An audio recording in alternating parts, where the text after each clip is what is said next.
The Detroit Lions had a legitimate home field advantage in Week 2. The Ford Field crowd was over 66,000 strong. We'll talk all about the home opener against the Seattle Seahawks, plus look ahead to the Atlanta Falcons. It's all coming up right here on Inside the Pride. Let's go. Going down. Sack back at the 30-yard line. Aiden Hutchinson got him again. Goes deep downfield. Got a man wide open. Inside the 5. Caught. End zone. Touchdown, Detroit Lions. How about that? And by the way, this is just the beginning. This is just the beginning. All roads go through Detroit. Welcome to Season 2 of Inside the Pride right here on the Lions TV network. I'm your host, Dannie Rogers. The fourth largest crowd in stadium history ascended upon Ford Field last Sunday as fans welcomed the team back for the home opener against the Seahawks. Let's take a look back at the overtime thriller with the sights and sounds of the game. Ford Field in downtown Detroit sold out and absolutely ready to rock. Week 2 in the National Football League. Lions set to take on the Seattle Seahawks. This house is expected to be packed today. Oh, yeah. And well deserved. I know these guys have to be chomping at the bit. Home opener for us today. I look for these guys to be physical up front and try to control the line of scrimmage. It is a sea of blue here at Ford Field. This place is absolutely packed. We are underway at Ford Field in downtown Detroit. Goff going quick. First read not there. Neither is a second on the run. Roll again. Has a completion. There's the tight end, the rookie Sam LaPorta. Takes the snap, wants to throw, back looking, throwing, middle, end zone, caught, touchdown, Detroit Lions! Oh, baby, what a catch out there! Josh Reynolds with the grab, absorbs a big hit from Quandre Diggs, but held on. Second down on a draw to Walker. He gets snapped up, nowhere to go. Derek Barnes was in there first, Branch the rookie too. Here comes the field goal team. Myers ready, snap, spot, kick away. It is up and it is no good. You could probably tell by the crowd noise, as soon as that came off his foot, it was hooking left. Jared takes, hands to Jameer, flea flicker back to Goff, wants to throw deep, got a man out there, it's Khalif Raymond, end zone, touchdown, Detroit Lions! Wow, baby, that is beautiful! 36 yards, Goff to Raymond, and the Lions have the lead. Here we go. Seattle trying to get closer with the long field goal. Myers with the kick. It is up and it is no good. Missed it to the left again. So 14-7, the Lions lead it. And that's where we are, headed for the third quarter. And with 14-16 to go, we've only played 44 seconds in this half. And Seattle with a big takeaway. Now the equalizer if they can send the extra point through. Come on! Oh, here we go! Here we go! Goff, couple of steps towards the line. Now he backs up out of the gun. He's got it, wants to throw. Goff looking, throwing deep middle. It is caught. Amon-Ra St. Brown. He had Julian Love draped all over him at midfield and made the catch down to the 48-yard line. Jared sends Amon-Ra in motion to the right. Gives it to Montgomery. Left side at the 2, at the 1, to the end zone. Touchdown, Detroit Lions. The left side of that line just opened things up. Number 5 ran right in there. David Montgomery, take a bow because you deserve it. A lot of time left, 8:04 to go, down by 10. Got to get something going offensively, though. Got to have a play here, 3rd and 12. Goff's got it, wants to throw, sets and throws. It is caught by LaPorta off the deflection, dives in, gets the first down inside the 40 and down to the 39-yard line. Right now, they need that end zone. Goff's going to go empty out of the gun. There's the snap. Goff back. Goff looks, throws, end zone, caught, touchdown, Detroit Lions. Josh Reynolds. They have got to get the football back. Geno Smith takes the shotgun snap. He's back, looking, stepping up. Pressure comes. He's going to get hit. Rolling out of there to his left, sidestepping another tackler. Now rolling back to his right, being chased by Hutchinson, being chased by Anzalone. Anzalone got him inside the 5. Alex with a huge play. Trying to send the Lions to overtime here. Daly to snap, Fox to hold. Snap, spot, kick away. It is up and it is good. We are going to overtime. Appreciate our fans. You know, I mean, they showed up and they did their part, and we didn't finish it. Listen, credit to those guys over there. They came in and they took that game and they earned it, and we didn't. That's not the type of game we wanted to play, and we didn't finish it. Detroit was one possession away from starting the season 2-0. Now, they'll expect the same crowd to show up next week for back-to-back home games. Rookie Bijan Robinson and the Falcons will be in town. Coming up next, I sat down with the rookie tight end Sam LaPorta, the dynamic pass catcher who's making a name for himself in the blocking game too. Inside the Pride is sponsored by Kroger, Henry Ford Health, and by the Ford Motor Company. This week we are joined by the rookie tight end Sam LaPorta. I wish I could get a great reaction out of you, but I already know how you'll respond to your 5 receptions through your first 2 games in the NFL. No rookie tight end has ever done that. What kind of consistency does it take to come up with those receptions through your first 2 games? Yeah, it takes, I guess a lot of consistency and just a lot of trust from my teammates. First off, Jared throwing me the ball and the offensive line protecting him. So, yeah, it's cool that I get that stat, and I'm sure somebody will break that here sooner or later, but, we'll see. 53 yards after the catch. That's over half the yards you have through the season so far. What does that say about you as a player? I try to be a weapon with the ball in my hands, trying to be a gritty, tough football player. Don't want to go down if the first person tries to tackle you. Coach Campbell gave about a minute answer worth talking about what kind of player you are through your first 2 games. He mentioned that practices are pretty stressful for you in comparison to games. How much stress is this coaching staff putting on you? Yeah, I think they try to push everybody to be their best. Obviously, as a rookie, sometimes you get picked on a little bit. It's all good. I don't try to take it personal at all. But Coach Campbell, he's played the position. I really value his opinion and all of my coaches' opinions. So it's hard coaching, but they just want me to be the best player I can be, which I really appreciate. If practices are very stressful, what is your mindset as you walk out onto the field and it's game day? Yeah, I try to be super relaxed, super chill. I'm always listening to really calm country music in my locker before the game when other people might be, juiced up with rap or whatever. But I know that if I go out there and I'm ready to tear down a brick wall, I'm not going to play at my best. I kind of got to chill out a little bit. First time on Ford Field through a regular season game, the crowd was pretty loud. How was your first experience? It was so cool. I got to see my teammates run out of the tunnel and everybody was juiced up. And I thought the coolest thing was the decibels that they kept showing up on the Jumbotron. It kind of was egging them on to keep getting louder. So hoping to make that rock every home game this year. How did week 2, loss against Seattle, refocus this team and get it ready for the Atlanta Falcons who are coming to Ford Field? We evaluated the tape today, and addressing the concerns and details that you see in the previous week and then you get to correct those moving forward is obviously the ideal situation for us. What's the biggest concern you want to fix? I definitely need to play lower in the run game.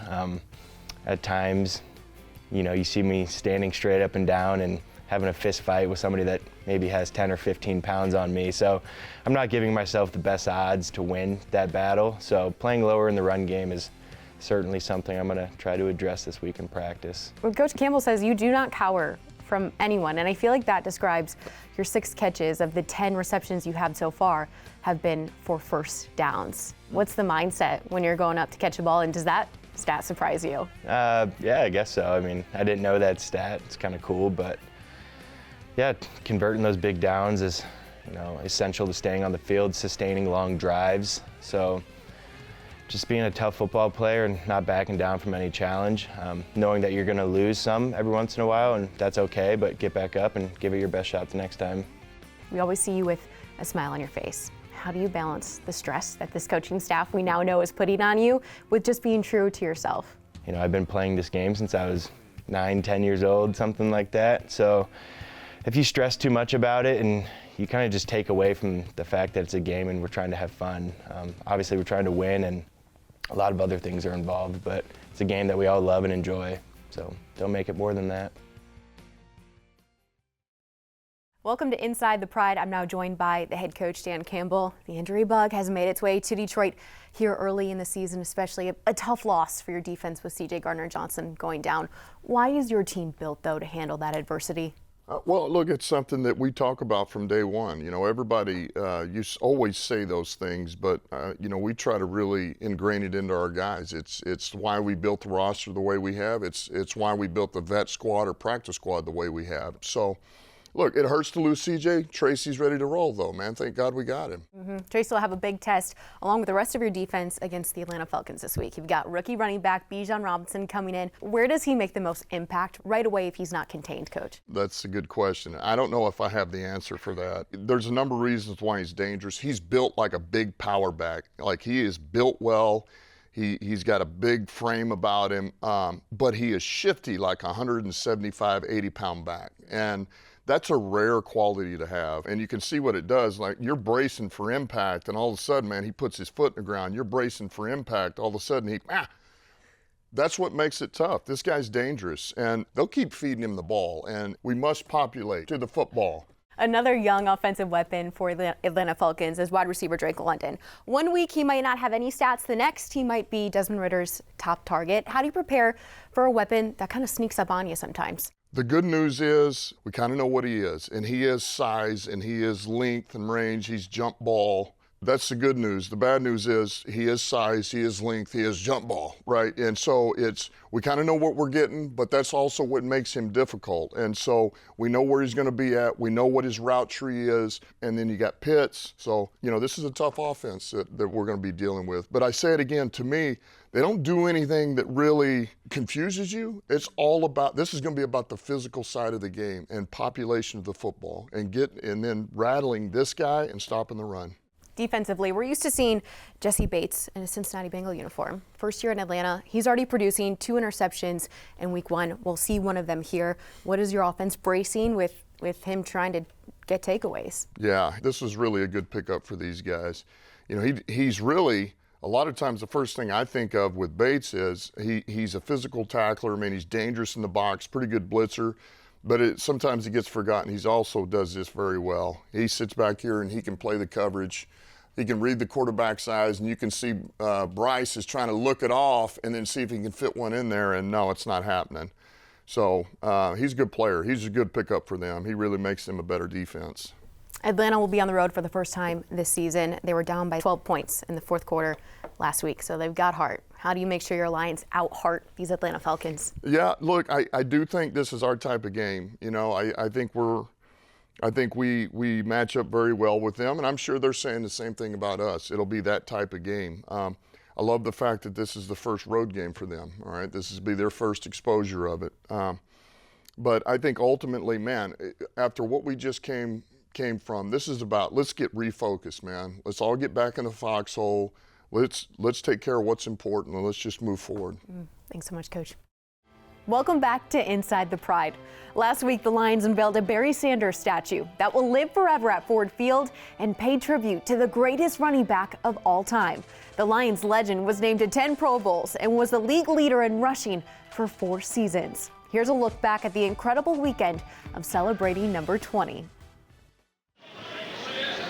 Detroit Lions select Barry Sanders, running back of Oklahoma State. Ladies and gentlemen, I'd like at this time to introduce to you one of the finest running backs in the United States of America, our number 1 pick, Barry Sanders. The young Heisman Trophy winner was eager to restore the roar in the Detroit Lions. Knowing the fullness of his career, one might expect Sanders to rush for 71 yards and a touchdown in his NFL debut, though the chance came as a bit of a surprise. I guess around the latter part of that first game, I'm sitting there watching against the Cardinals. I wasn't necessarily supposed to play in the game, but I suited out for it. One of the coaches, I think it was Coach Dave Levy, must have asked me, do I want to go in the game? 11-yard gain and waiting in the wings on the sideline is Barry Sanders. He's coming up to Fonts.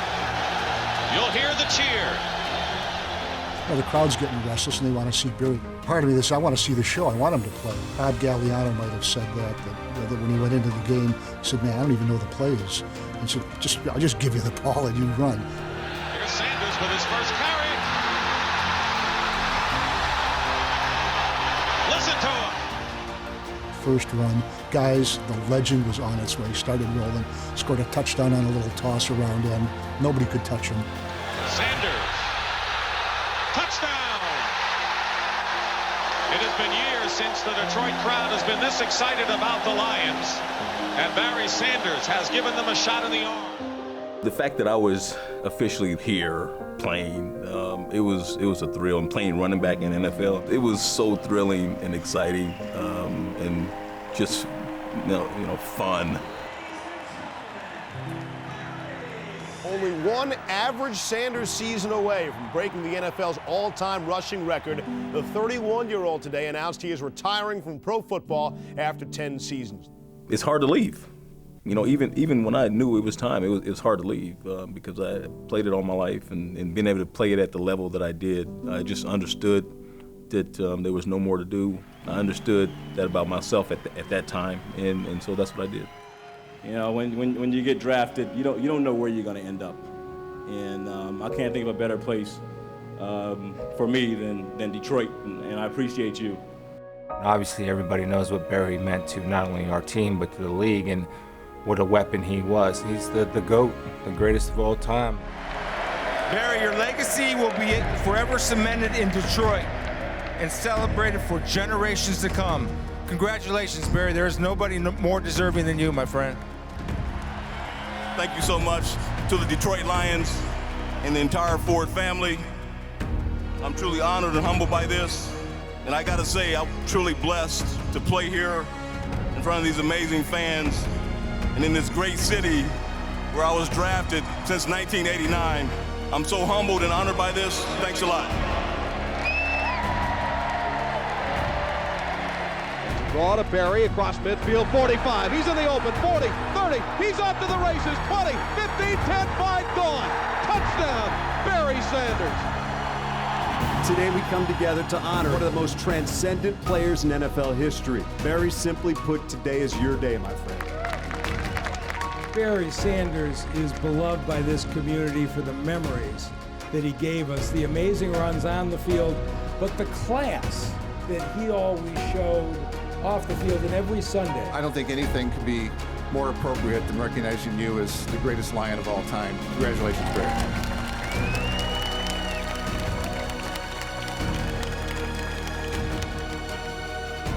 I'm so blessed and fortunate to be in this position to have this kind of a tribute to so many that are connected to me. If I could, I would go out to each and every Lions fan and give you a hug, tell you how much I appreciate you. You've heard the saying that you give a person their flowers while they're around.